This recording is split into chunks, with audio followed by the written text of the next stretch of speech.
तुम्ही बघू शकता शिऱ्याला काय छान कलर आलेला आहे, एकदम सोनेरी सोनेरी कलर. आणि इतका म्हणजे छान टेस्टी लागला शिरा, तर मी शब्दात नाही सांगू शकत. चला तर मग मी सांगते कसा बनवला होता. खूप दिवसापासून मी रोज रवा खाते, कारण मला छोटं बाळ आहे, त्यामुळे दुपारच्या वेळी मी रवा खाते. आणि तो तसा साधा सिंपल आपण जो बनवतो रवा, ते खाऊ खाऊ मला खूप कंटाळा आला होता.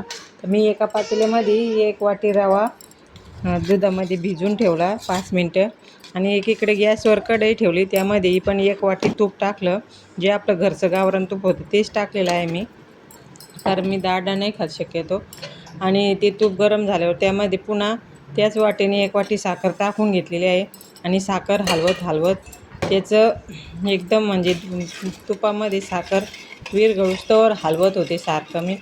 साखर विरघळल्यानंतर आपला जो, हे बघा कसे आधी दाणेदार व्हायला लागली, मला वाटलं होणार नाही, पण ते झालं दम्मा की यार मलाच झालं. ते एकदम कलर आला त्याला छान. तुम्ही आता बघू शकता कसा कलर आलेला आहे, एकदम चॉकलेटी गोल्डन असा कलर शेवटी त्याला येतो. आणि मग मी जे मिश्रण ठेवलेलं होतं पातेल्यामध्ये भिजवून रवा आणि दूध, ते वरून टाकून दिलेलं आहे. हे टाकताना थोडं दमानं टाका, म्हणजे ते अंगावर उठतं.